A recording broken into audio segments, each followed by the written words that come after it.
이 자리 나와 예배한 우리 모든 성도님들 한 분 한 분이 세상의 영리를 하나님의 순리로 바꾸시고 또 그 가운데 열매 맺는 귀한 삶이 있기를 주님의 이름으로 축원합니다. 아멘.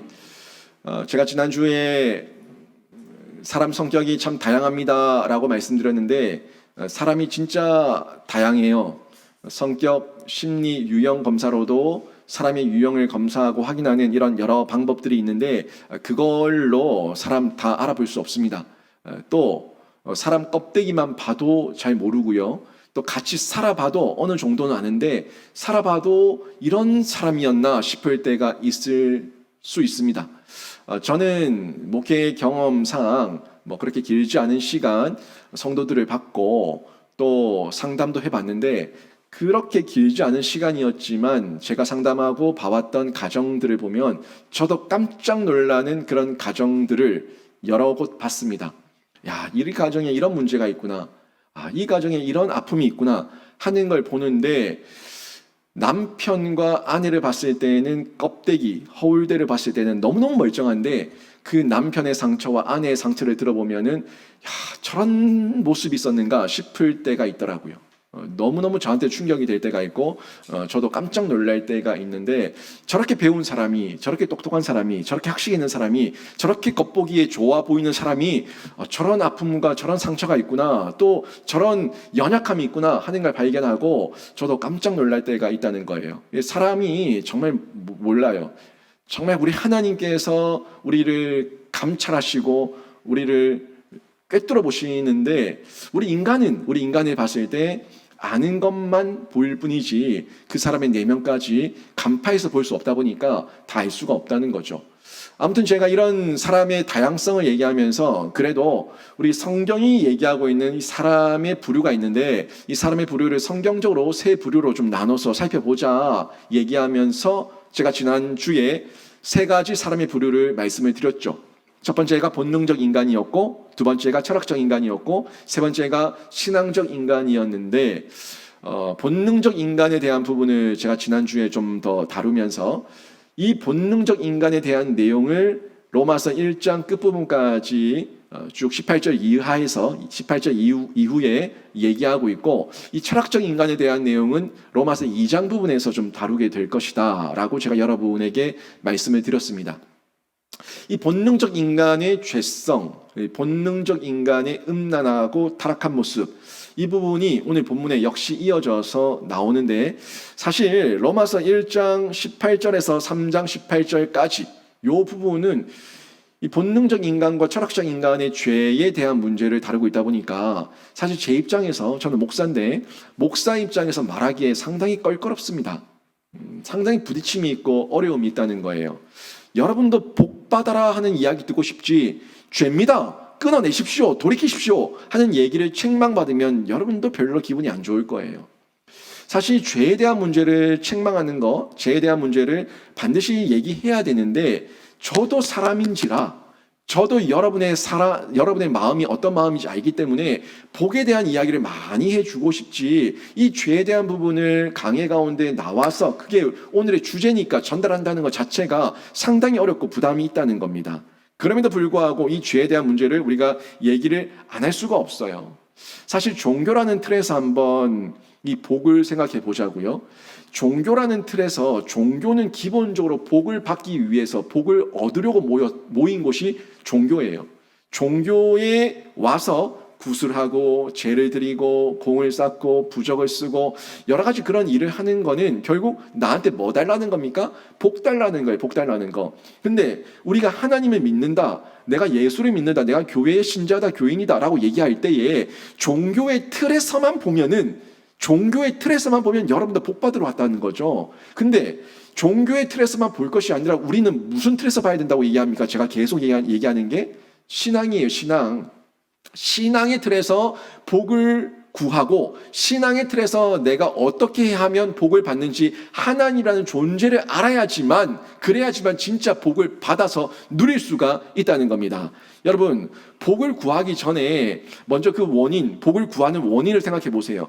복을 구하는 건 비나이다 복 주십시오 라는 거는 내가 스스로 뭘 인정하는 거예요? 내한테 복이 없으니까 복을 구하는 거예요. 복이 있는데 복을 구하지 않아요. 복이 지금 갈급하고 복을 받고 싶으니까 복 달라고 얘기하는 거예요. 그러면 복을 구하기 전에 내가 복이 없는 존재라는 걸 인정하는 것, 이게 먼저라는 겁니다. 내가 복 없는 존재라는 건 다시 신앙적으로 얘기하면은 내가 죄인이라는 거고, 죄인이라는 걸 인정할 때에 내가 왜 복을 못 받았는가 하는 이 문제의 원인을 발견한 거고, 이걸 해결했을 때 그때 복이 임한다는 얘기예요. 그러니까 무턱대고 종교는 그냥 복 달라 복 달라, 왜 복이 없는지, 왜 복이 없고 이 원인과 문제의 해결 방법이 뭔지 아무것도 묻지 않고 그냥 굿하고 죄하고 부적 쓰고 도공제 자기가 다 찾아가지고 자기 마음대로 복 주세요 복 주세요 얘기하는 거예요. 근데 우리 신앙은 이왕 복 받는데 왜 복이 없는가 안다고, 이게 죄인됨을 아는 거고, 죄인됨을 알았을 때 내가 이 죄인됨의 이 모습을 끊어내야지, 그래야지 복이 임하고 복이 왔을 때 내가 복을 누릴 수가 있구나 하는 내용까지 나가서 진짜 복 받는 은혜가 뭔지 알 수가 있다는 겁니다. 성경은 복을 얘기합니다. 복을 얘기하는데 복을 얘기하기 전에 뭐가 죄인지 죄에 대해서 먼저 얘기해 주고 있고, 죄를 끊어냈을 때 하나님께서 복을 주신다는 것을 명확하게 얘기하고 있는 게 성경이라는 거예요. 죄에 대한 이 부분 저희들이 놓치면 안 되는 부분입니다. 제가 전에도 얘기했지만, 지난번에도 얘기했지만, 이 로마서에 대한 내용이 분명히 복음서고 구원의 서신인데도 불구하고 우리에게 구원, 복, 이 부분을 얘기하기 전에 로마서 1장에서, 지금 1장이잖아요. 1장에서 먼저 얘기하는 게 죄라는 거, 이걸 저희가 광고하면 안 되는데, 이 부분을 저희가 인정하고 내가 죄인됨을 인정하고 그리고 하나님 앞에 나가야 된다는 거예요. 여러분은 이미 복을 받은 자들입니다. 여러분은 이미 복을 받고 있는 자들입니다. 그런데 제가 이 이야기를 하면서 여러분은 복 받은 사람이고 복을 받고 있는 사람입니다 라고 얘기했을 때, 아이고 목사님, 저는 지질이 복도 없는 인간입니다, 제 같은 사람이 무슨 복이 있습니까? 라고 얘기를 한다면 여러분이 지금 무슨 상황이냐면 여러분이 깨진 바가지라는 거예요. 복이 채워져도 이 깨진 바가지를 메꾸고, 이게 죄인이에요. 죄인됨을 알고 그 바가지의 죄인됨을 깨진 부분을 메꾸고 그리고 복을 받아 누려야 되는데, 죄인됨을 모르니까 이 깨진 부분 그대로 두고 있으니까 복을 받아 본들 다 새 나가고 내 속에는 언제나 텅텅 비어있는 내 공고한 모습만 발견하게 되는데, 여러분이 이 죄를 발견하셔서 그 깨진 바가지를 메꾸시라고요. 깨진 바가지를 메꾸고 그리고 하나님께 복을 받으면 하나님의 복이 뭔 줄 알고요, 복을 누린다고요. 누리면 제가 여러분에게 여러분 복을 받은 사람입니다, 또 복을 받고 있는 분입니다 하는 이 이야기가 어떤 의미인지 여러분에게 이해가 된다는 거예요. 여러분, 오늘 말씀 한번 보십시오. 오늘 말씀 보는 중에 죄에 대한 진단을 오늘 본문 말씀이 하고 있습니다. 이 죄에 대한 진단에 멈추지 마시고 죄를 끊어내는 신자가 되시고요, 죄를 끊어내셔서 여러분이 진짜 복음을 누릴 수 있는 신자로 여러분 안에 마음의 내면이 바뀌고 여러분 인생이 바뀌는 그런 놀라운 변화가 있기를 주님의 이름으로 축원합니다. 먼저 보시면 성적인 타락이에요. 우리가 죄인이라고 얘기했죠. 이 죄인됨, 우리가 복을 받아 누리지 못하고 깨진 바가지, 이 부분에서 오늘 본문이 얘기하고 있는 부분은 성적인 타락에 대해서 우리에게 전달해 주고 있습니다. 지난주 내용과 겹치긴 하는데 24절, 25절 지난주 내용이었어요. 오늘 26절, 27절 이 부분이 겹치는 부분이긴 한데, 이 부분이 전부 다 24에서 27절 모두가 성적인 부도덕에 대해서 얘기해 주고 있어요. 성적인 부도덕. 24절 뒷부분 한번 보십시오. 지난주 본문이었는데 보시면, 그들을 마음의 정욕대로 더러움에 내버려 두사 그들의 몸을 서로 욕되게 하게 하셨으니, 이 부분이 성적인 부도덕이에요. 그들을 마음의 본능대로, 마음의 본능의 정욕대로 더러움에 내버려 두사 그들의 몸을, 우리의 육체의 몸을 서로 욕되게 하셨다 하는 말씀인데, 이 성적인 부도덕의 구체적인 내용이 오늘 본문에 나오는데 26절, 27절 다시 한번 볼까요? 한번 보십시오. 성적인 부도덕의 구체적인 내용으로 이해를 하시고 오늘 본문 다시 한번 보세요. 26절입니다.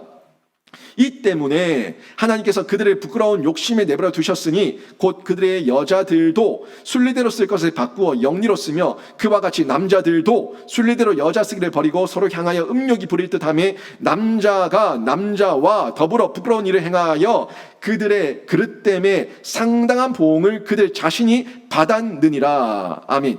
여기 지금 내용이 동성애를 얘기하고 있어요. 동성애. 그러니까 우리의 육체의 성적인 부도덕이 계속 쌓이고 쌓이면은 우리의 모습 가운데 동성애의 죄, 성적인 부도덕이 나타난다는 거예요. 남자와 여자가 부부의 정도를 걸으면서 부부의 도리를 지키면서 한 가정을 이루고 한 가정 안에서 자녀를 낳아서 아름다운 가정을 이루어 나가는 거, 이게 순리죠. 순리인데 결혼하지 않고 자신의 성적 욕망과 자신의 체험을 위해서 마음껏 살아가는 죄, 그리고 결혼한 이후에도 자신의 욕망을 더 채우기 위해서 다른 남자와 다른 여자를 만나는 죄, 다 육체의 탐닉입니다. 육체의 성적 탐닉인데 이 탐닉 가운데 있다가 그게 점점 더 죄가 쌓이고 쌓이면 그 다음이 동성애라는 거예요. 여러분, 우리는 동성애 안 한다, 나는 동성애 안 한다 그러는데 그 사람들도 처음부터 동성애자들이 아니었고 그런 성적 음란함이 쌓이고 죄를 먹고 마시는 중에 동성애까지 간 거예요. 그 동성애 그 다음이 뭔지 아십니까? 근친상간이에요. 근친상간, 내 자식과 내 딸을 건들고 내 부모를 건드는 이런 입에 담기도 힘든 성적 부도덕, 이게 근친상간이에요. 그 다음이 어딘지 아세요? 수간입니다.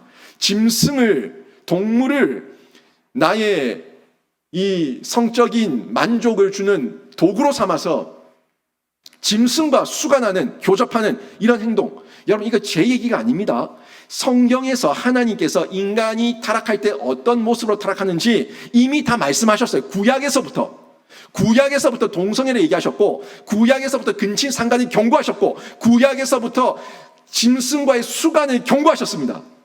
이게 우리 지금 시대만 나타나는 것이 아니라 인간이 하나님을 떠나서 죄를 범하면 이런 성적인 타락과 일탈을 일삼게 되기 때문에 이렇게 나타나는 거예요.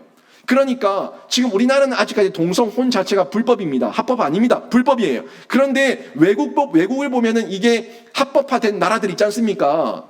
이게 동성애 처음에는 불법인지 다 알아요. 다 알고 하면 안 되는 거 다 아는데 이거를 넘어서는 거예요. 근친상간, 부모와 자녀 간에 결혼하겠다, 이 친족 간에, 형제 자매 간에 결혼하겠다, 이런 것들까지 요구하고 나타나게 되고, 나중 지나보세요. 아직까지 수간의 결혼을, 짐승과의 결혼을 허가한 나라는 없는데 곧 그런 나라들도 나타날 겁니다.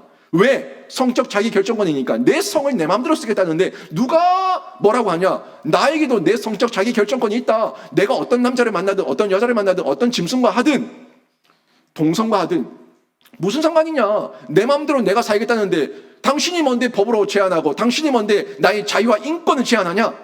요게 인간 범죄의 본능적 모습이에요.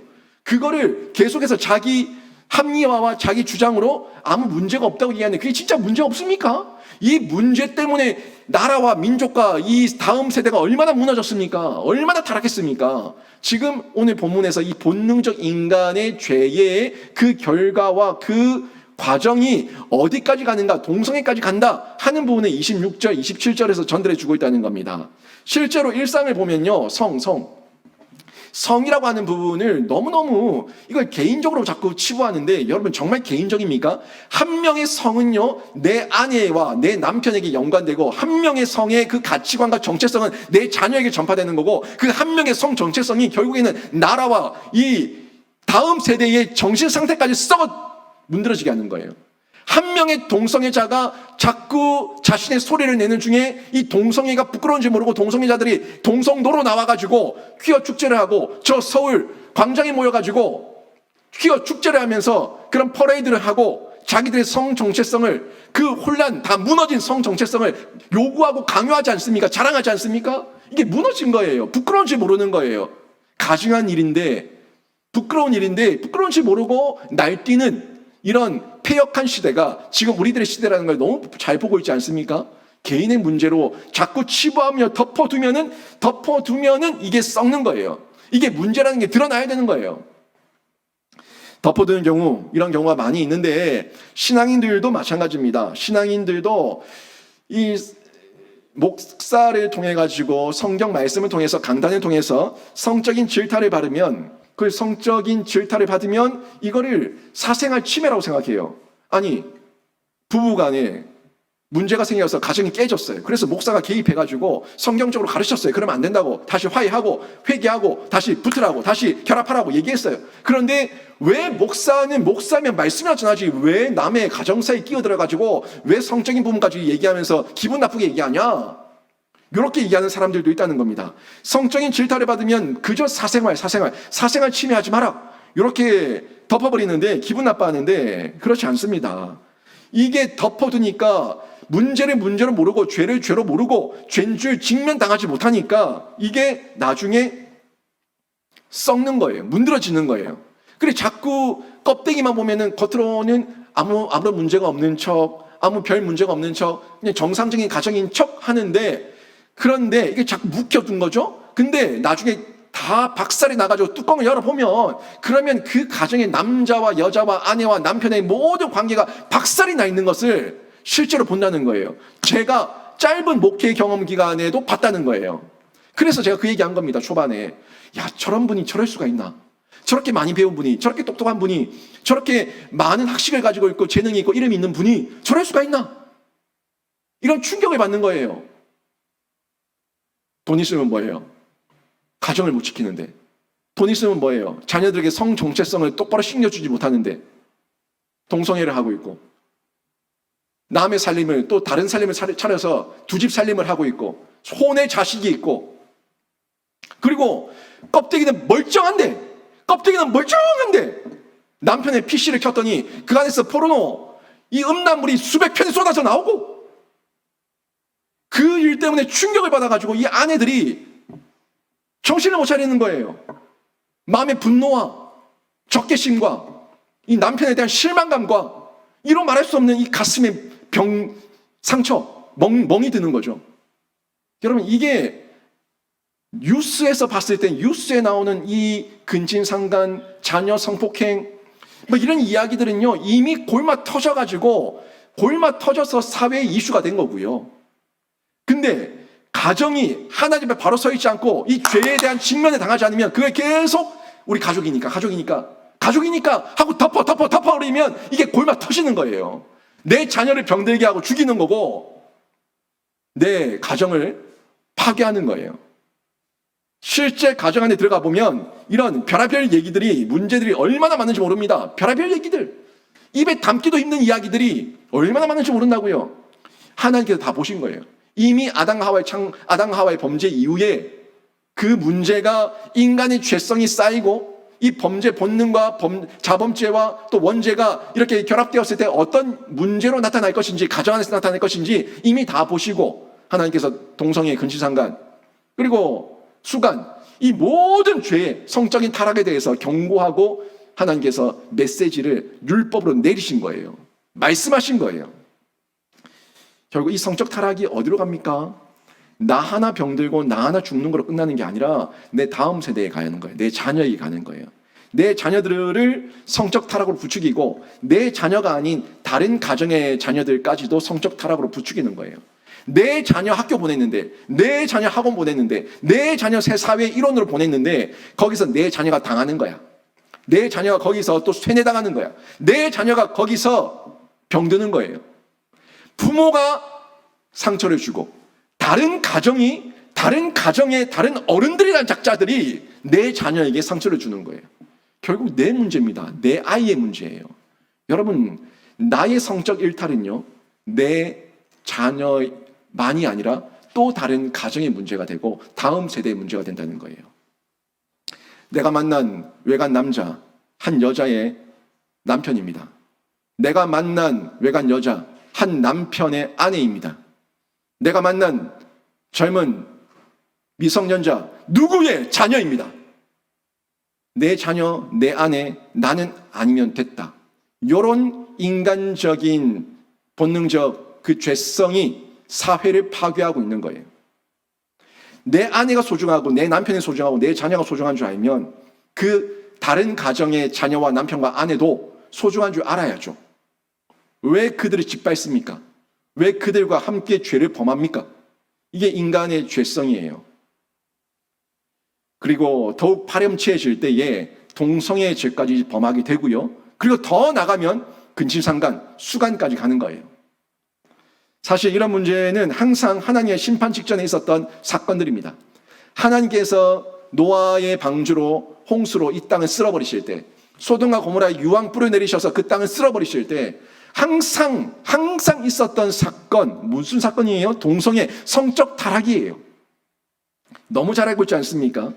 역사를 봐도 답이 나옵니다. 항상 제국이 망할 때, 한 제국, 거대한 제국이 망할 때에는 그 황실에서부터 성적 일탈이 있을 때에 망하는 거예요. 황실에서부터 성적 타락이 일삼아질 때에, 음란의 죄에 눈이 멀 때에 그 신하들이 탐관오리가 되고, 또 백성들은 죽어나가고 나라와 제국이 망하는 거였습니다. 항상 제국의 망하는 길은 성적 타락이었어요. 이건 역사를 통해서 이미 다 알고 있는 내용입니다. 창세기 19장, 사사기 19장, 똑같이 19장이죠. 창세기 19장이 소돔과 고모라 사건입니다. 사사기 19장이 제가 여러분에게 말씀드렸던 베냐민 지파가 멸절당할 뻔했었던 사건이에요. 사무엘상 말씀할 때 전달했죠. 레위 지파의 제사장이 첩을 뒀는데, 그것도 기가 막힌 일이고, 레위 지파의 제사장이 첩을 둬요. 첩을 뒀는데 그 첩이 베냐민 지파에 들어가서 베냐민 지파 사람들에게 윤간을 당하고 죽었어요. 성폭행을 당하고 죽었어요. 그래서 그 여자를 12박 조각 내서 12지파에게 보내고 11지파 대 베냐민 지파로 싸움이 나서 베냐민 지파가 거의 멸절당할 뻔했었던 사건이 사사기 19장에서 시작된다고요. 그런데 19장, 사사기, 창세기, 이 19장 내용들을 보니까 어때요? 항상 문제는 둘 다 동성애라는 문제를 갖고 있었다고요. 레위 지파 사람이 베냐민 지파 사람의 집에 들어갔을 때, 한 노인의 집에 들어갔을 때 동네 사람들이 모여서 뭘 얘기했습니까? 그 레위인 내놔라. 우리가 상관하겠다. 내가 동성애하겠다. 그 문제였어요. 그게 발단이었어요. 창세기 19장에 두 천사가 왔을 때 노아, 롯이 이 두 천사를 모시고 자기 집에 들어왔을 때 온 사람이 남녀노소 불문하고 다 쫓아와가지고 롯에게 뭐라고 얘기합니까? 너희 집에 들어온 그 외간 남자들 내놔라. 우리가 상관하겠다. 동성애하겠다. 다 동성애예요. 성적 일탈이 있을 때, 성적 문제가 있을 때 하나님께서 그 땅을 쓸어버리시고 그 지파를 멸절하시기까지 몰아세우시는 하나님의 진노가 임한다는 것을 성경을 통해서 확인할 수가 있다는 거예요. 바울이요, 마찬가지로 로마 시대의 그 성적 일탈을 본 거예요. 성적 타락을 보고 인간의 죄악성을 지적하기 위해서 바울이 이 신약에서 죄에 대한 문제를 로마서 초두에 먼저 언급하고, 이게 죄인의 모습이고 범죄자의 모습이고 하나님을 떠난 자들의 모습이고, 그래서 우리가 이런 존재이기 때문에, 온 인류가 지금까지 그래 왔기 때문에 지금도 우리가 이런 모습으로 있고, 그래서 우리가 하나님이 필요하고 예수가 필요하고 복음이 필요하다 하는 메시지, 복음의 서신, 구원의 서신을 로마서에 담아서 로마 교인들에게 보내는 거예요. 여러분, 신약의 바울만이 아니에요. 이 바울은 지금 신약인데, 신약만이 아니라 구약에도 인간의 죄성을 얘기하고 있는 하나님이 분명히 있고요. 하나님께서 경고하고 있는 메시지를 저희가 확인할 수가 있습니다. 몇 군데 한번 찾아볼까요? 레위기서 18장 22절입니다. 레위기서 18장 22절 구약이죠? 구약의 레위기예요. 보십시오. 너는 여자와 동침함 같이 남자와 동침하지 말라. 이는 가증한 일이니라. 아멘. 남자와 동침. 동성애예요. 또 볼까요? 레위기서 20장 13절입니다. 누구든지 여인과 동침하든 남자와 동침하면 둘 다 가증한 일을 행함인즉 반드시 죽일지니 자기의 피가 자기에게로 돌아가리라. 아멘. 여기도 또 동침, 남자와 동침, 동성애를 얘기하고 있는 거예요. 두 가지 다 구약입니다. 제가 몇 가지만 찾은 거예요. 여러분, 요 동성애와 성적 일탈에 대한 성경 하나님 말씀의 긴 경고를 찾으면요, 엄청난 양이 나옵니다. 엄청난 양이. 두 가지만 찾은 거예요. 또 신약으로 가볼게요. 신약 보십시오. 고린도전서 6장 9절입니다. 불의한 자가, 제가 지난주에 불의한 자와 또 불경건한 자를 제가 구분해 드렸어요. 불경건한 자는 누구와의 관계가 불경건의 관계라고 얘기했어요? 하나님과의 관계가 깨어졌을 때 불경건한 자라고 얘기했고요. 불의한 자는 어떤 자라고 얘기했어요? 사람과의 관계가 어그러졌을 때 이 사람들이 불의한 자라고 얘기했어요. 사람과 관계가 안 된다고, 순리대로 관계가 안 된다고, 바른 관계가 안 맺어진다. 이게 불의한 자예요. 보세요. 그 불의한 자, 사람의 관계가 깨진 자. 불의한 자가 하나님의 나라를 유업으로 받지 못할 줄을 알지 못하느냐? 미혹을 받지 말라. 음행하는 자나, 우상 숭배하는 자나, 간음하는 자나, 탐색하는 자나, 남색하는 자나 다 뭘 받지 못한다고? 하나님의 나라의 유업을 받지 못한다. 하나님 나라 백성 아니다. 분명히 얘기하고 있어요. 보세요. 음행하는 자, 우상 숭배하는 자, 간음하는 자, 탐색하는 자, 남색하는 자. 여기도 남색이 또 나오죠. 남색이 뭡니까? 남자가 남자 밝히는 거. 동성애를 얘기하는 거예요. 또 보세요. 디모데전서 1장 9절에서 10절입니다. 여기를 보시는데 보세요. 알 것은 이것이니 율법은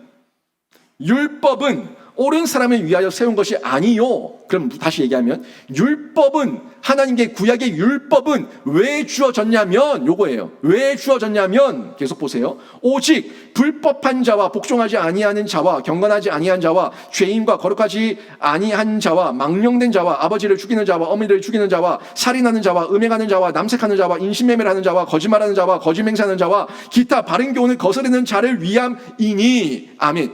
보세요. 쭉 나왔는데 지금 이 내용의 율법은 하나님을 사랑하고 옳은 일을 행하는 사람을 위해 준 것이 아니라 결국에 하나님께서 세우신 기준, 순리대로 살지 않고 순리를 깨트리며 영리대로 사는 그 사람들을 위해서 율법을 주셨다고 얘기하고 있는 거예요.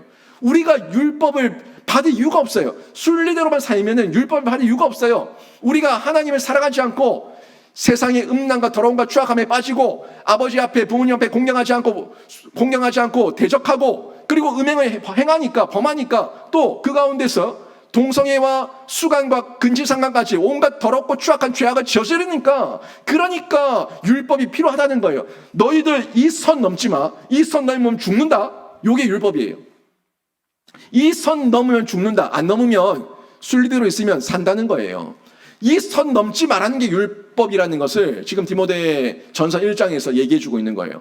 우리가 율법을 무서워하는 이유는 뭐 때문에 무서워합니까? 우리가 범죄했으니까 무서워하는 거예요. 경찰을 무서워하고 검찰을 무서워하는 사람들은 죄를 지은 사람들이 무서워하는 거예요. 우리는 율법을 무서워하는 이유가 우리 인간이 율법을 무서워하고 법을 무서워하고 하나님을 무서워하고 하나님을 도망가는 이유가 하나님을 안 믿으려고 하는 이유가 우리가 죄를 지었기 때문에 안 믿으려고 하는 거예요. 우리의 모습이 이렇다는 겁니다. 우리의 죄악된 모습이 이렇게 항상 죄를 범하고 죄가 쌓이면 성적인 타락으로 이어지게 된다는 것을 성경이 전달해 주고 있는 것을 볼 수가 있습니다. 지금 레위기 18장, 20장, 그리고 고린도전서 6장, 디모데전서 1장 여기서 지금 반복적으로 나왔던 게 뭡니까? 남자와 동침, 남색 이렇게 나오고 있어요. 남자와 동침, 남색은 결국 동성애 자들을 얘기하고 있다는 것을 볼 수가 있는데 성적인 타락을 얘기하고 있는 거죠. 로마서도 마찬가지입니다. 로마서에서도 이렇게 인간이 죄인이기 때문에 죄를 먹고 마시는 중에 인간의 본능, 그리고 인간이 가지고 있는 원죄, 그리고 인간이 스스로 쌓고 있는 자범죄 이렇게 쌓이니까 인간이 동물보다 못한 존재로 살아가고 있고 이렇게 계속 살게 되니까 하나님 앞에서 내버려 둠을 당하는 진노 가운데 있게 된다는 것을 전달해 주고 있는 거죠. 그리고 오늘 본문이 지난주에 이어서 특별하게 인간이 죄를 먹고 마시는 중에 죄를 쌓아서 성적인 범죄 가운데 있는 이 모습을 강조해서 얘기해 주고 있다는 거예요. 24절 보십시오. 또 한번 보십시오. 24절. 그러므로 하나님께서 그들을 마음의 정욕대로 더러움에 내버려 두사 그들의 몸을 서로 욕되게 하게 하셨으니 그러므로 제가 조금 이따 다시 얘기할 거예요. 그러므로 요거 잘 보십시오. 그러므로 그러니까 지은 죄가 있으니까 어떤 짓을 했으니까 결국에 하나님께서 내버려 두셨다. 어떻게? 육체적으로 범죄하는 성적 타락의 그 모습 그대로 욕되게 내버려 두셨다 얘기하고 있는 거예요. 26, 27 보십시오. 이 때문에 또 조금 이따 얘기할 겁니다. 이 때문에 하나님께서 그들을 부끄러운 욕심에 내버려 두셨으니 곧 그들의 여자들도 순리대로 쓸 것을 바꾸어 영리로 쓰며 그와 같이 남자들도 순리대로 여자 쓰기를 버리고 서로 향하여 음욕이 부릴 듯 하며 남자가 남자와 더불어 부끄러운 일을 행하여 그들의 그릇 때문에 상당한 보응을 그들 자신이 받았느니라. 요 내용에서 이미 다 정리되죠. 뭡니까? 남성과 여성의 만남이 순리입니다.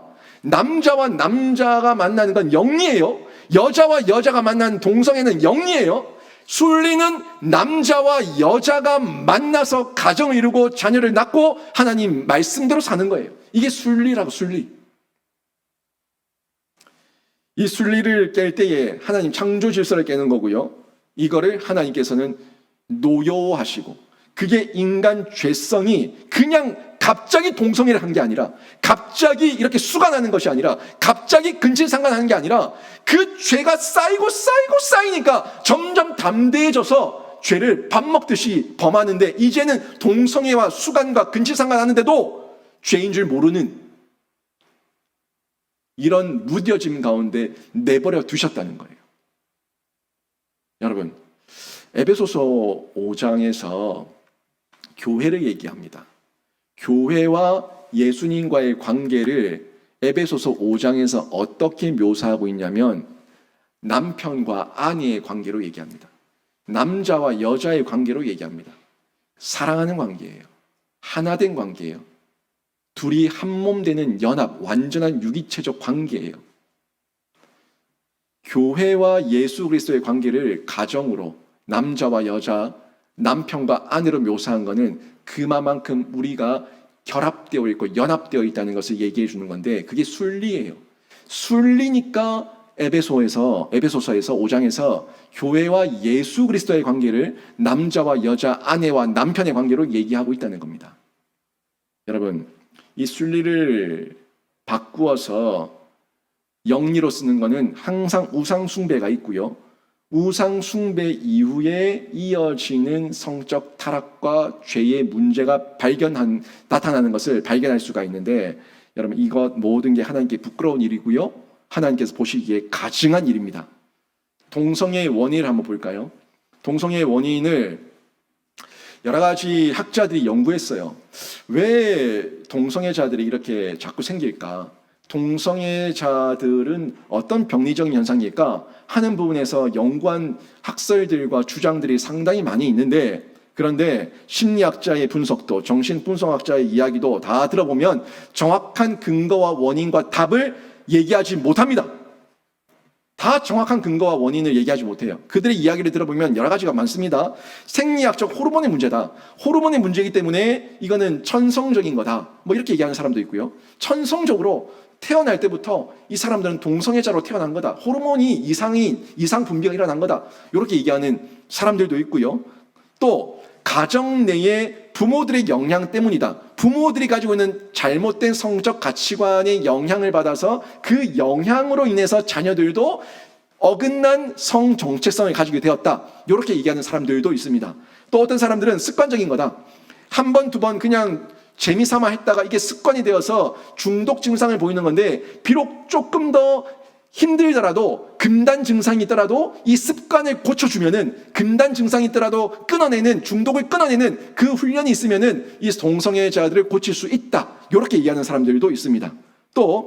또 다른 사람들은 이성에 대한 상처 때문에 동성애자가 되었다라고 얘기하는 사람도 있어요. 한마디로 남자가 여자한테 상처를 받아가지고 나는 절대 여자 안 만날 거야. 여자 안 사귈 거야. 난 남자만 좋아할 거야. 여자가 남자한테 상처를 받았어. 나는 절대 늑대 같은 남자 놈들 안 만날 거야. 나는 여자만 좋아할 거야. 해서 자기 동성에게 마음을 빼앗겨버리고 마음을 주는 이런 상처 때문에 이런 일이 생길 수도 있다. 이렇게도 보는데 뭐가 맞는지 몰라요. 동성애자들 얘기를 들어보면 다 다르니까. 동성애자를 얘기를 들어보면 다 달라요. 그런데 성경이 여기에 대한 정확한 근거와 내용을 정확하게 성경은 얘기해주고 있어요. 성경은 왜 동성애자들이 나타나는가? 왜 동성애자들이 이런 문제를 사회에 일으키고 있는가? 하는 부분을 성경은 정확하게, 명확하게 얘기해주고 있다는 거예요. 한번 볼까요? 지난주 본문으로 좀 올라가야 되는데요. 23절과 24절을 좀 봐야 돼요. 24절에 보면은 그러므로라는 단어가 나오는데, 처음에 24절에 그러므로 나오는데, 이 그러므로는 앞부분에 23절과 연결되거든요. 그러니까 23절과 24절 같이 보자고요. 보십시오. 23절, 24절입니다. 썩어지지 아니하는 하나님의 영광을 썩어질 사람과 새와 짐승과 기어다니는 동물 모양의 우상으로 바꾸었느니라. 그러므로 해서 24절이 뭘 얘기하고 있습니까? 하나님께서 그들을 마음의 정욕대로 더러움에 내버려 두사 그들의 몸을 서로 욕되게 했다. 우상 숭배의 죄 때문에 그들이 결국 하나님을 버려서, 하나님을 떠나서 하나님의 순리를 거역해서, 그래서 영리로 동성애에 빠졌다. 죄, 성적 타락의 문제가 발생했다라고 23절, 24절이 그러므로 이 단어를 통해서 전달해 주고 있습니다. 또 볼까요? 26절에 보시게 되면은 이 때문에라고 나와요. 이 때문에라고 나오는데, 이 때문에가 또 25절과 연결이 돼요. 25절을 보고 26절에 이 때문에가 무슨 이 때문인지를 봐야 된다는 거예요. 보세요. 25절. 이는 그들이 하나님의 진리를 거짓 것으로 바꾸어 피조물을 조물주보다 더 경배하고 섬김이라. 주는 곧 영원히 찬송할 이시로다. 아멘. 이 때문에 이렇게 바로 나오죠. 뭐예요? 지금 23절에서 얘기하고 있고 25절에서 얘기하고 있던 내용들을 받아서 24절이 이러므로 26절이 이 때문에 라고 얘기하고 있는데, 그 25절과 23절에 얘기하고 있는 것은 다 우상 숭배를 얘기하고 있습니다. 하나같이 우상 숭배를 얘기하고, 또 26절 보세요. 26절 이어서 보면은 이 때문에 하나님께서 그들의 부끄러움 욕심에 내버려 두셨으니 곧 그들의 여자들도 순리대로 쓸 것을 버리고 영리로 쓰며, 계속 쭉 이어지는 거예요. 정리되십니까? 여러분, 그러니까 인간의 죄책, 인간의 먼저 된 죄책, 죄에 대한 책임과 유죄가 있는데, 그 유죄가 결국 인간이 불행한 결과를 가져왔다는 거예요. 인간이 하나님을 떠난 그 죄책이 계속 거기서 돌이키지 않고 하나님께 돌아오지 않고 그 죄책을 먹고 마시면서 거기에 머물러 있으니까, 거기에 대한 책임이, 결국 우상 숭배에 대한 책임이, 문제의 결과가 동성애와 성적 일탈과 우리의 가정 파괴와 우리 관계 파괴까지 이어지게 되었다 하는 내용을 전달해 주고 있는 겁니다. 정리해 볼까요? 정리하면 성적 부도덕의 문제의 뿌리는요, 성적 일탈, 동성애, 성적인 탐닉과 쾌락에 빠진 모든 죄의 문제의 뿌리는 하나님을 버린 우상 숭배에서 시작된 겁니다. 우상 숭배는 제가 지난주도 얘기했지만 그 불상 앞에서, 어떤 목상 앞에서 절하는 정도가 우상 숭배가 아니라, 내가 적극적으로 하나님의 율법을 버리고 하나님의 법을 버리고 하나님의 계명을 버리고, 그걸 버리면서까지 내가 원하는 대로, 내가 사랑하는 대로, 내가 하고 싶은 대로, 내가 쾌락을 느끼고 싶은 대로 내 마음대로 하는 게, 그게 우상 숭배라고요. 이게 우상 숭배라고. 하면 죽는다, 하면 망한다, 하나님께 분명히 말씀하셨는데, 그 말씀의 두려움보다 뭐가 더 크다는 거예요? 내가 이 죄를 범하면서 내가 느끼게 될 나의 육체적 탐닉과 쾌락의 그 기분 좋은 게 더 크니까, 내가 하고 싶으니까, 그래 하나님 율법 이따위 건 버려버리고 내가 하고 싶은 이 육체의 쾌락대로 내가 살겠다 하는 걸 선택한 거예요. 인간의 인격이, 인간의 자유의지가 그게 선택한 거예요. 그게 죄고 우상 숭배라고 얘기하고 있는 겁니다. 결국 이 우상 숭배에는 성적인 문제로 나타나는데, 성적인 문제는 여러분 잘 들으세요. 성적인 문제는 가정을 파괴합니다. 남자와 여자의 부부간의 관계를 파괴합니다. 자녀들에게 병적인 성적 일탈과 성적 나쁜 다른 정체성, 어긋난 정체성을 심겨줍니다. 가정이 깨집니다. 아이들에게 상처를 줍니다. 동성애, 나중에는 인류가 멸절합니다. 여러분, 다 동성 결혼해봐요. 누가 애 낳아요? 누가 다음 세대가 있어요? 어디 다음 세대가 있어요? 다 동성 결혼 해봐요. 이 인류가 멸절한다고요. 가정이 무너진다고요. 국가가 무너진다고요.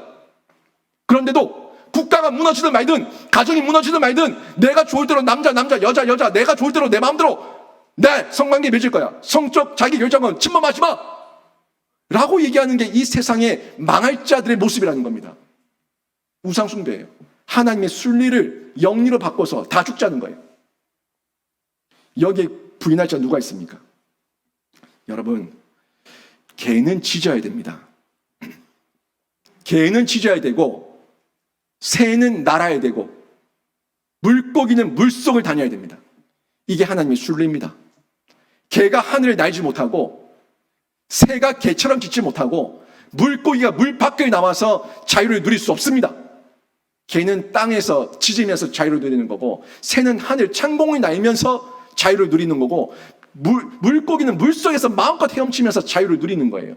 인간은 하나님을 예비하면서 하나님의 순리 안에서 자유를 누리며 그 모든 것을 다스리는 거예요. 다스려야 될 존재를 다스리지 못하고 그것을 도리어 영리로 바꿔서 그것들을 숭배하면서 자신의 탐닉에 빠진 이 모든 죄가 서로를 다 죽이는 겁니다. 멸망에 이르게 하는 거예요. 여러분, 이 순리를 인간만이 자유의지라는 인격을 가지고 영리로 바꿔버렸습니다. 지난주에 얘기했지만 짐승은 강간하지 않습니다. 짐승은 불륜 저지르지 않습니다. 짐승은 동성애가 없습니다. 짐승은 자살하지 않습니다. 짐승은 그런 거 안 합니다. 짐승은 그냥 본능에 따라서, 그게 순리니까 본능에 따라서 그냥 본능대로 살아갈 뿐이에요. 그게 약육강식이고 적자생존이에요. 근데 인간에게는 약육강식과 적자생존 그 이상의 하나님의 인격과 하나님의 가치가 있어요. 그래서 그것을 넘어서서 초월해서 다스리는 자예요. 그런데 인간이 영리를 쫓아서 자기 마음대로 자기 짐승만 못한 모습으로 살아가면서 순리를 깨뜨리고 있다는 거예요. 여러분, 이런 자들에게 하나님께서 깨닫지 못하는 자, 거부하는 자, 끝까지 하나님을 부인하는 자, 이런 자들을 내버려 두셨습니다. 이게 징계 중에 가장 무서운 진노고 징계고 벌이라고 얘기했는데, 내버려 두심으로 끝나버리면 다 죽는 거예요. 내버려 두시면 끝나고 돌아오지 않으면 진짜 심판이에요. 하나님 심판대 앞입니다. 그래서 로마서 1장 24절, 26절, 28절 이 세 군데에서 다 하나같이 내버려 두셨다고. 이 내버려 두심은 하나님께서 경고하지 않은 게 아닙니다. 하나님께서 적극적으로 돌아올 것을 요청하지 않은 게 아닙니다. 요청했고 적극적으로 권면했고, 지금 여러분은 또 저를 통해서 이렇게 목이 터져라 얘기하는 하나님의 순리에 대한 메시지를 들었음에도 불구하고 여러분이 여기서 또 떠나가지고 끝까지 영리로 가면은 그게 내버려 두신 거라고요. 가는 건 내버려 두는 거예요. 돌아오면 받아주시지만 끝까지 하나님을 거부하겠다고 하면 내버려 두신다고요. 지옥까지 가는 거예요. 근데요, 아직 희망이 있어요. 아직 소망이 있어요. 아직 희망과 소망이 있는데 그 이유는요, 아직 하나님의 심판대 앞에 서지 않았잖아요. 지금은 은혜 받을 만한 때요. 지금은 구원의 때입니다. 보라, 지금은 은혜 받을 만한 때요. 보라, 지금은 구원의 날이로다. 하나님의 은혜가 지금도 복음이 여러분 귓가에 들려질 때에 은혜의 때고 구원의 날인 줄로 믿습니다. 돌아오면 살아요. 돌아오면 산다고. 그러니까 희망이 있다고, 소망이 있다고요. 아직 나의 생명줄을 거두지 않으시고 내 영혼을 지옥불에 쳐넣으시지 않으시고 하나님께서 나에게 이 자리에 앉아있게 하시고 듣게 하시는 것은 아직까지 탕자를 기다리심과 같이 돌아오기를 원하시는 하나님 아버지의 그 간절한 은혜가 우리에게 주어지고 있다는 거예요. 돌아오면 이 나라, 이 민족과 이 인류와 여러의 모든 자녀들도, 어떤 동성애자들도 돌아오면 사는 줄로 믿습니다. 누가복음 15장에 탕자의 비유가 나오잖아요. 탕자의 비유 여러분 모르는 분 계십니까? 다 아실 건데, 탕자가 자기 아빠한테 가서 둘째 아들이 아버지, 저에게 아버지 몫을 주십시오. 주세요. 빨리 주세요. 요구하는 거예요. 근데 신기하게 누가복음을 잘 보십시오. 보시면 이 아버지가 탕자한테 재산을 줄 때에 말없이 그냥 바로 줘버립니다. 그냥 줘버립니다. 이걸 보면서 저 탕자의 아버지 너무 무책임하네. 아들을 가르치고 훈육하고 교훈하고 묶어놔야지 어떻게 저렇게 다 줘가지고 저렇게 인생을 망치게 내버려두냐? 라고 여러분 보시면 안 됩니다. 아버지는 그냥 준 게 아니에요. 이미 지금 하나님께서 여기에 이미 내포해서, 예수님께서 내포해서 비유로 말씀하신 거는 이미 구약으로부터 많은 선지자를 통해서 지금도 가르치시고 깨닫게 하시는 하나님의 메시지가 들려졌음에도 불구하고, 그럼에도 불구하고 아버지 품을 떠나겠습니다. 제가 가겠습니다. 라고 얘기하는 그 거부하는 자들을 얘기하고 있는 거예요. 그 거부하는 자들에게 그냥 내어줬는데, 그런데 우리가 집중해야 될 거는 아버지가 이 아들에게 재산의 분깃을 내어주고 난 이후에 그 아들을 잊어버린 게 아니라 그 아들이 뭐 하고 있었냐? 여기를 봐야 돼. 뭐 하고 있었어요? 그 아들을 기다리고 있었어요. 내어줬는데 이 아이가 가서 고생할 것도 알고 허랑방탕하게 살 것도 알고 다 내어줬는데, 내버려 두셨지만 그 아버지는 아직도 이 아들의 생명이 붙어 있으니까 돌아오기를 원하고 기다리고 있었다는 거예요. 이게 중요한 거예요.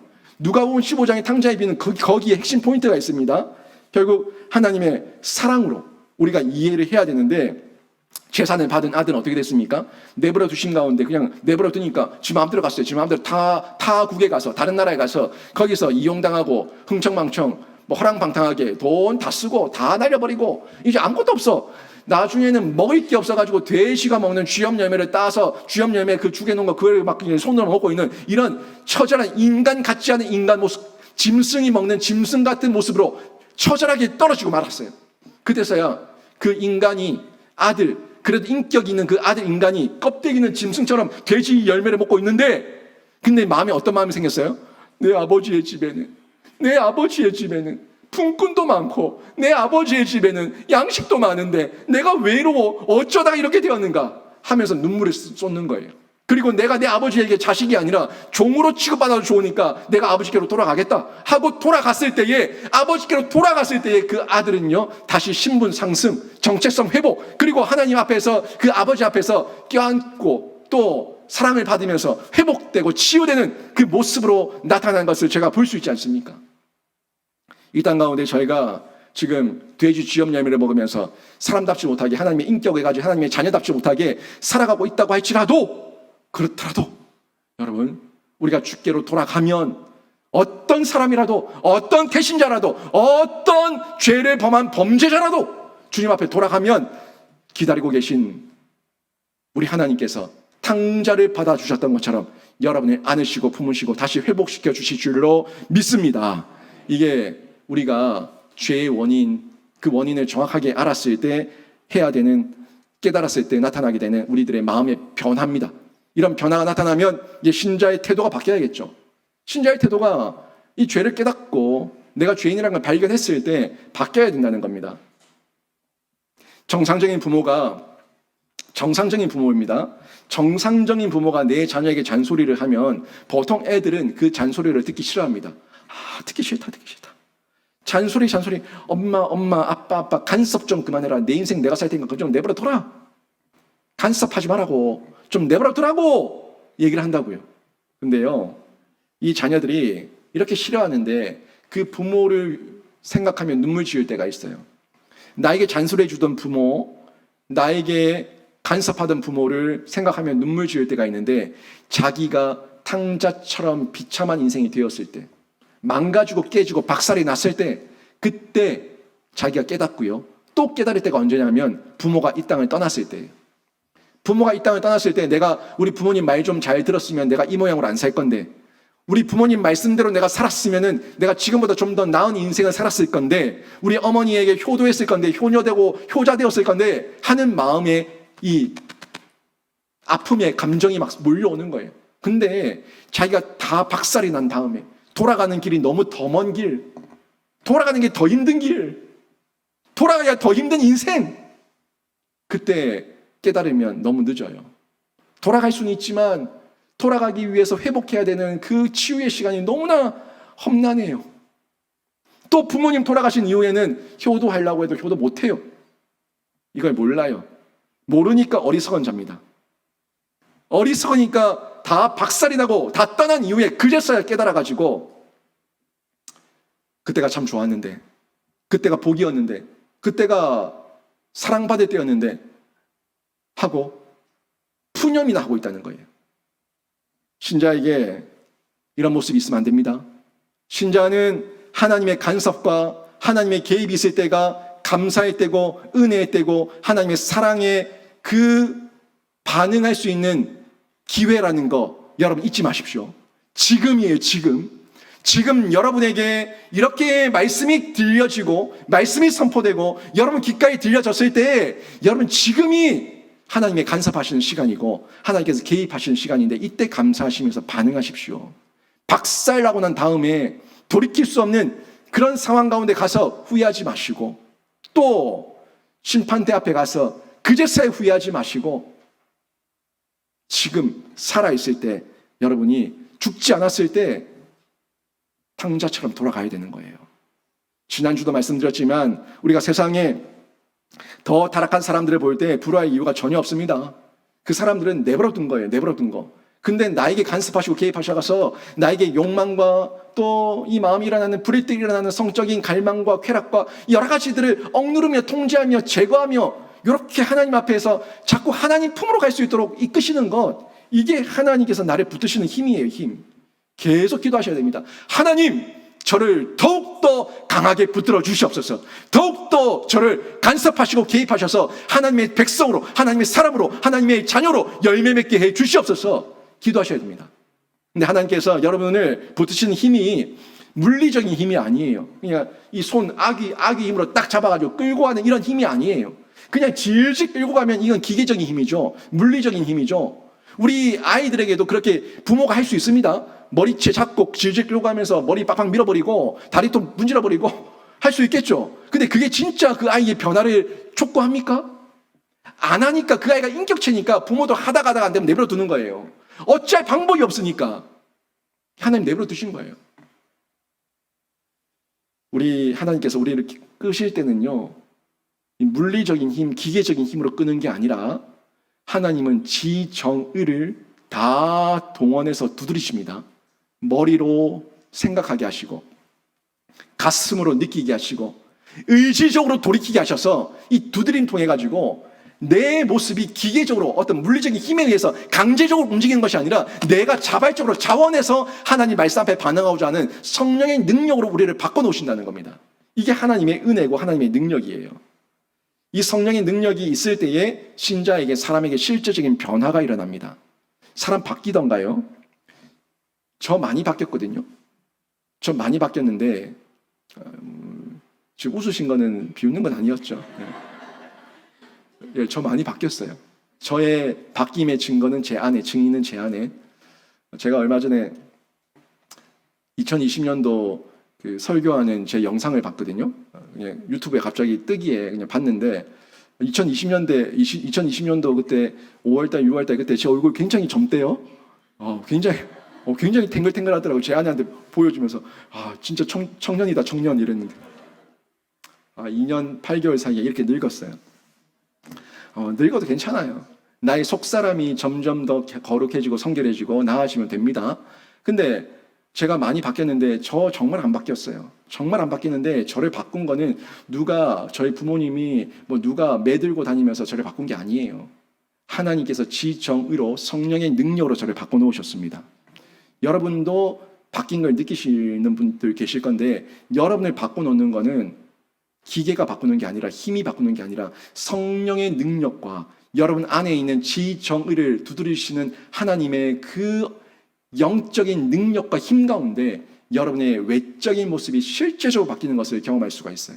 이게 진짜 바뀌는 거죠. 이 바뀌는 은혜를 누리고 이 바뀌는 하나님의 두들김을 깨닫는 자가 지혜로운 자예요. 굉장히 명철한 자고 지혜 있는 자고 은혜가 있는 자예요. 근데 이게 없는 사람들은 어리석은 자예요. 한번 볼까요? 시편 14편 1절에 보면 이런 말씀이 나오는데, 어리석은 자는 그의 마음에 이르기를 하나님이 없다 하는도다. 그들은 부패하고 그 행실이 가증하니 선을 행하는 자가 없도다.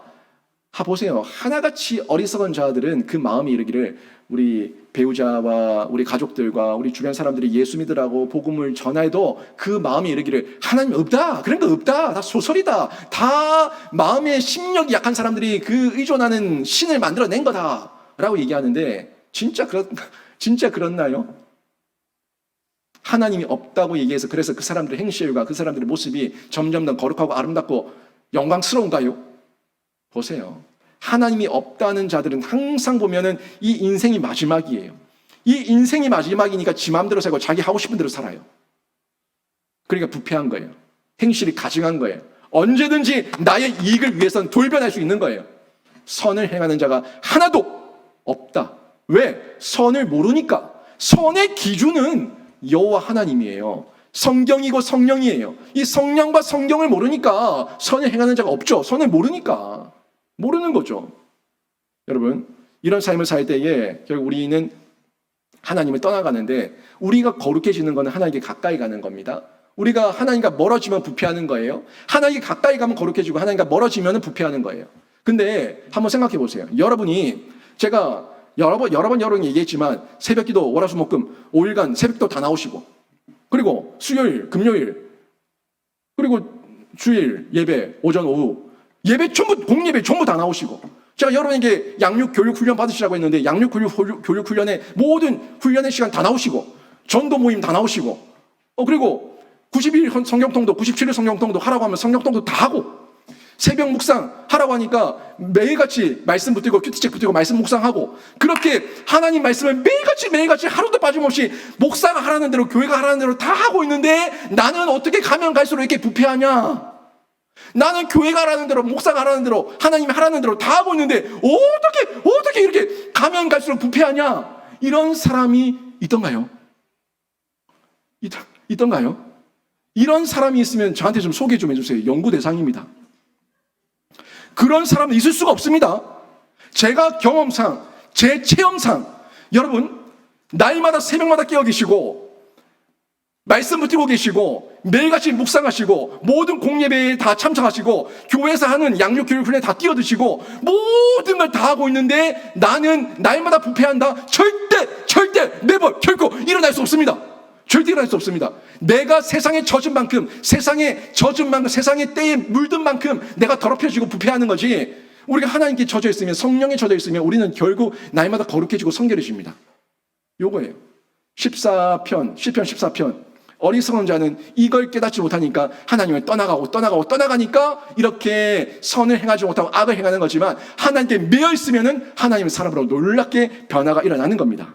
여러분, 이렇게 자기 합리화에 빠진 이런 모습은 저희가 신자들이 가지면 안 되겠죠. 버려야겠죠. 부패하고 가증한 악을 다 버려야 되는 겁니다. 27절 보십시오. 27절 보시면 이런 말씀이 나오는데 그들이 그릇 때문에 상당한 보응을 그들 자신이 받았느니라. 아멘. 상당한 보응을 받았다고 얘기하고 있는데 이거는 순리를 거스리고 영리로 갔기 때문에 이미 그들이 이 땅에서도 영리를 행하는 가운데 그 죄에 대한 보응을 받았다는 거예요. 한번 보세요. 성 정체성이 파괴됐습니다. 그러니까 늘 외롭습니다. 좌절감과 불안감과 심리적인 이 증오심이 가득합니다. 상당한 보응을 받은 거예요. 실제 동성애하는 자들을 만나서 동성로에서 그 사람들 돌아오라고 그 동성애는 죄라고 얘기하면 이 사람들 굉장히 흥분합니다. 이번 동성애 우리 퀴어 축제할 때 동성로 거기 못 갔는데 내년에 한번 가보자고요. 가서 한번 보세요. 동성애 하는 사람들에게 우리는 그냥 피켓 들고 하나님은 사랑이십니다. 동성애는 죄입니다. 요것만 들고 있는데 근데 와가지고 폭력을 일삼아요. 막 빼앗고 밀치고 눈에는 토끼가 서려 있고 증오심이 이글거리고 있어요. 폭력적이에요. 우리가 한 게 없어요. 그들 안에 채워지지 않는 이 마음의 그 공허함 때문에 불안하고요. 증오심과 폭력심이 막 드러나고 있는 거예요. 이게 상당한 보응을 받은 겁니다. 이미. 거기다가 그들은 아무래도 남자, 여자, 만나본들, 사랑해본들, 자기들끼리 좋아해본들, 자식이 없어요. 자녀가 없어요. 어떻게 남자와 남자 사이에 자식이 나옵니까? 여자와 여자 사이에 자식이 나옵니까? 자녀가 생기지 없어요. 자녀가 없으니까 미래가 없는 거예요. 다음 세대가 없으니까 미래가 없는 거예요. 그러니까 늘 심리적으로 불안한 거예요. 사회적 소외감을 느끼는 거예요. 신체적으로 성병, 에이즈, 온갖 질병 가운데 노출되어 있으니까 결국에는 사망이 이렇게 되는 거예요.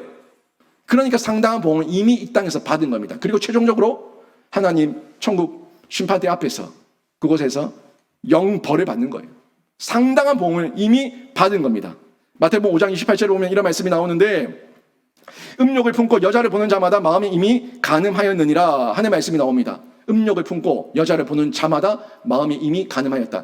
요 내용이 전달해주고 있는 부분도 마찬가지예요. 우리 신자의 태도를 얘기해주고 있는데 우리의 죄인됨을 인정하라는 거예요. 우리가 이 눈으로도 그냥 예쁜 여자, 멋진 남자 지나가면 눈으로 힐끔힐끔 보면서 그냥 눈으로 탐닉하는 거 이게 다 간음이라고 얘기하고 있는데 그런 부분에서 자유한 사람 누가 있습니까? 모두가 죄인 아닙니까? 죄인. 이게 죄인됨을 인정하라는 거고요. 그리고 더 나가서 음욕을 품지 않기 위해서 의지적으로 결단하고 더 하나님 앞에 매여 있고 하나님 말씀 앞에 붙들려 있으라는 것을 요구하는 거예요. 거기서 좀 더 나가면은 나만 음욕을 품지 않는 것으로 끝내지 말고 다른 사람도 음욕을 품지 않도록 도와주라는 겁니다. 왜 배꼽티를 입고 다닙니까? 교회에 배꼽티를 입고 올 이유가 뭐가 있어요? 아니, 교회에 배꼽티를 입고 올 이유가 뭐가 있어요? 제가 여름 되면은 민낯이 민소매 너무 짧은 치마 입지 마십시오 라고 얘기하는데 그거는 나는 가하지만 나는 그렇게 입어도 상관없지만 나 때문에 다른 사람이 눈이 예배에 집중하지 못하고 불편함을 느낄 수 있다면 나는 가하지만 다른 사람을 위해서 내가 스스로 통제하고 절제하는 거예요. 예배당에는 굳이 배꼽티 안 입어도 됩니다. 저 동성로 나가보세요. 동성로 나가보면 때와 장소를 분간하지 못한 애들이 너무 많아요. 거의 뭐 속옷바람에 그 망사, 그물, 그건 고기 잡이들 써야지. 왜 망사를 두르고 그리고 길거리에 활보하고 다녀요. 활보하고 다녀. 아니 그러고 싶으면 바닷가 가서 그러든지 바다도 없는 이 대구에서 왜 그러고 다니냐는 거예요. 결국 뭘 보라는 거예요? 내 몸매 보라는 거예요. 내 몸매 보면서 나 쳐다보라는 거예요. 나한테 관심 가지라는 거예요. 왜 꼭 자기 몸을 팔아서 관심을 끌고 싶어요? 그게 육적인 사람, 본능적인 사람들의 모습이고 짐승들의 본능이에요. 나의 인격을 통해서, 나의 성품을 통해서 나를 얼마든 드러낼 수가 있는데 그게 꽝이니까, 그게 허당이니까 내 몸뚱아리로 나를 드러내려고 하는 거예요.